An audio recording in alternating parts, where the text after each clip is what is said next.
2009 সাল থেকে 2024 সাল 15 বছর এই দীর্ঘ সময়ে শেখ হাসিনা কিভাবে আমাদের প্রিয় মাতৃভূমিকে ভারতের কাছে বিকিয়ে দিয়েছেন তার হিসাব আজ আমরা নেব।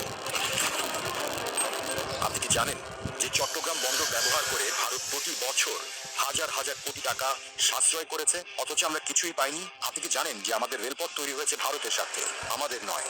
আজ আমরা দেখব কিভাবে হাসিনা সরকার আমাদেরকে বানিয়েছিল ভারতের অর্থনৈতিক উপনিবেশ, আর কিভাবে 5ই আগস্টের পর আমরা সেই গোলামির শিকল ভাঙতে শুরু করেছি। শুরু করি বন্দর দিয়ে। হাসিনা সরকার ভারতকে দিয়েছিল চট্টগ্রাম এবং মংলা বন্দর ব্যবহারের সুবিধা। উদ্দেশ্য ছিল ভারতের উত্তর পূর্বাঞ্চলীয় রাজ্যগুলোতে পণ্য পাঠানো। এতে ভারতের কত লাভ হয়েছে জানেন? তাদের পরিবহন খরচ কমেছে 60%, সময় সাশ্রয় হয়েছে 70%, অর্থাৎ প্রতি বছর তারা সাশ্রয় করেছে হাজার হাজার কোটি টাকা। আর আমাদের কি লাভ হয়েছে? আমাদের বন্দরে ভিড় বেড়েছে, আমাদের নিজস্ব পণ্য পরিবহনে বিলম্ব হয়েছে, ভারতীয় ট্রাকের ধুলোয় আমাদের রাস্তা নষ্ট হয়েছে, আর আমরা পেয়েছি কিছু ট্রানজিট ফি যা তাদের সাশ্রয়ের তুলনায় অত্যন্ত নগণ্য। শুনে অবাক হবে, নদীপথে প্রতি টন পণ্যের জন্য বাংলাদেশ চার্জ করে মাত্র 277 টাকা, অথচ বাণিজ্য মন্ত্রণালয়ের মূল কমিটি সুপারিশ করেছিল 1058 টাকা। মানে আমরা 4 ভাগের 1 ভাগ দামেই তাদের সেবা দিয়েছি। এটাকেই কি বলে পারস্পরিক সহযোগিতা? এটা তো একতরফা দানের মতো।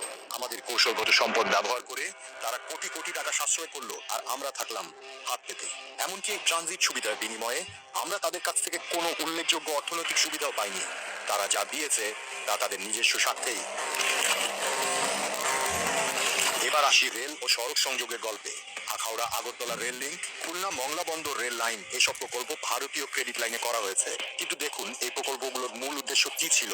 এগুলো প্রাথমিকভাবে ভারতের উত্তর পূর্বাঞ্চলের সাথে যোগাযোগ উন্নত করার জন্য তৈরি করা হয়েছে। আমাদের নিজস্ব অবকাঠামোগত অগ্রাধিকার ছিল গৌণ। আর আমাদেরকে এই $8 বিলিয়ন বেশি ঋণ দিয়ে তারা কি করেছে? এই ঋণের শর্ত ছিল যে সব কাজ করতে হবে ভারতীয় ঠিকাদার দিয়ে, সব মালামাল কিনতে হবে ভারত থেকে। মানে তারা আমাদের ঋণ দিয়েছে তাদের নিজস্ব কোম্পানিগুলোকে কাজ দেবার জন্য। আমাদের স্থানীয় উদ্যোক্তারা, আমাদের শ্রমিকরা কোনো সুবিধাই পেল না। এমনকি ঋণের টাকাও ভারতেই থেকে গেল, কারণ এই টাকার বেশিরভাগ অংশই তাদের ঠিকাদার এবং শ্রমিকদের পেছনে খরচ হয়েছে।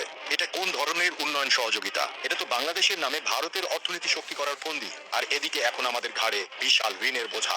এই ঋণ শোধ করতে গিয়ে আমাদের ভবিষ্যৎ প্রজন্মকে কষ্ট করতে হবে।